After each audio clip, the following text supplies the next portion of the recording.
காதல் தோல்வியால கல்யாணமே பண்ணிக்காம இருக்கிற நடிகைகள் பத்தி தெரியுமா உங்களுக்கு? த்ரிஷா. தமிழ் சினிமாவுல முன்னணி நடிகைகள்ல ஒருத்தரான த்ரிஷா, ரொம்ப பெரிய இடைவெளிக்கு பின்னாடி ஹீரோயினா ஜொலிச்சுட்டு வராங்க. 40 வயசு எட்டுனதுக்கு பின்னாடியும் தமிழ் சினிமாவுல ஹீரோயினா நடிச்சுட்டு வரக்கூடிய த்ரிஷா, தன் நடிப்பால பல ரசிகர்கள கவர்ந்துகிட்டு இருக்காங்க. பிரபல தெலுங்கு நடிகர் ராணா கூட டேட்டிங் பண்ணிட்டு வந்த நிலையில சில பேரோட சூழ்ச்சி காரணமா இவங்களோட காதல் தோல்வியுற்றதா சொல்லப்படுது.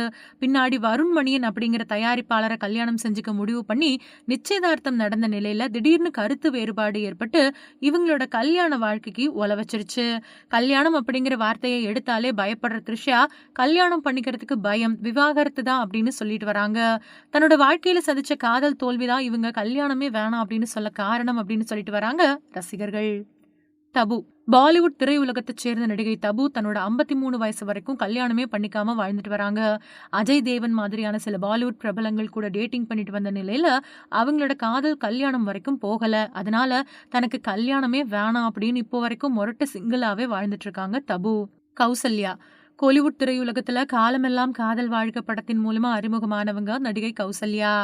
குறுகிய காலத்திலேயே பிரபலமான நடிகர்கள் கூட சேர்ந்து நடிச்சு ரொம்ப பெரிய அளவுல பிரபலமானவங்க தான் நடிகை கௌசல்யா. இப்போ அக்கா, அம்மா, அண்ணி மாதிரியான குணச்சித்திர கதாபாத்திரங்களை தேர்வு செஞ்சு நடிச்சிட்டு வராங்க. 44 வயசாகியும் இன்னுமே கல்யாணம் பண்ணிக்காம இருக்காங்க. இதுக்கு காரணம் இவங்களோட காதல் தோல்வி அப்படின்னு தகவல்கள் வெளியாயிருக்கு. அனுஷ்கா. தெலுங்கு திரையுலகத்தின் மூலமா அறிமுகமாகி தமிழ்ல 2 படம் மூலமா ரசிகர்கள் மனசை கவர்ந்தவங்க தான் அனுஷ்கா ஷெட்டி. 40 வயசை கடந்த பின்னாடியும் இவங்க கல்யாணம் பண்ணிக்காம இருக்கிறதுக்கு ஜாதகத்துல இருக்கக்கூடிய பிரச்சனை அப்படிங்கிறதும் ஒரு புறம் இருந்தாலும், பிரபாஸ் மீதான காதல் அப்படின்னு டோலிவுட் திரையுலகத்துல சில தகவல்கள் பரவிக்கிட்டு இருக்கு. சித்தாரா. புது புது அர்த்தங்கள் திரைப்படத்தின் மூலமா தமிழ் சினிமாவில் அறிமுகமானவங்க கேரளாவை சேர்ந்த நடிகை சித்தாரா. திரைப்படங்கள் மட்டும் இல்லாம தமிழ்ல ஏராளமான சீரியல்கள்லயும் நடிச்சிருக்காங்க. குறிப்பா சன் டிவில பூவா தலையா சீரியல்ல ராஜேஸ்வரி அப்படிங்கிற கேரக்டர்ல நடிச்சிருந்தாங்க. சுமார் 100க்கும் மேற்பட்ட படங்கள்ல நடிச்சிருக்கக்கூடிய சித்தாரா காதல் தோல்வி காரணமா கல்யாணமே பண்ணிக்காம வாழ்ந்துட்டு வரதா சொல்லப்படுது. நக்மா. பாலிவுட் திரைப்படம் மூலமா திரையுலகத்துல தன்னோட கெரியரை ஆரம்பிச்சிருந்தாலும் அதுக்கு பின்னாடி தெலுங்கு, தமிழ் மாதிரியான தென்னிந்திய மொழிகள்ல நடிக்க ஆரம்பிச்சவங்க தான் நடிகை நக்மா. தமிழக அரசியல்லையும் கலக்கிக்கிட்டு வந்த நக்மா பிரபல கிரிக்கெட் வீரர் கங்குலியை காதலிச்சுட்டு வந்ததா சொல்லப்பட்டுச்சு. அதுக்கு பின்னாடி நடிகர் சரத்குமார் கூட தொடர்புல இருந்தாங்க அப்படின்னும் கிசுகிசு எழுந்துச்சு. அடுத்தடுத்து தன்னோட வாழ்க்கையில காதல் தோல்வி ஏற்பட்டதால கல்யாணமே வேணாம் அப்படின்னு இப்போ வரைக்கும் முரட்டு சிங்கிளாவே வாழ்ந்துட்டு வராங்க. கனகா.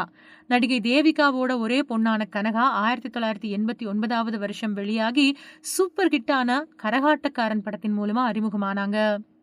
தன்னோட தாயார் தேவிகாவோட இறப்பு ஒரு பக்கம் மன உளைச்சலுக்கு ஆளாக்குன நிலையில இவங்க ஒருத்தரை காதலிச்சு அந்த காதல் தோல்வி அடைஞ்சதாலதான் இனி யாரையுமே வாழ்க்கையில நம்பக்கூடாது அப்படின்னு முடிவெடுத்து தன்னைத்தானே தனிமைப்படுத்திக்கிட்டதாகவும் சில தகவல்கள் வெளியாயிருக்கு. 51 வயசு எட்டினதுக்கு பின்னாடியும் இன்னுமே கல்யாணம் பண்ணிக்காம வாழ்ந்துகிட்டு இருக்காங்க நடிகை கனகா.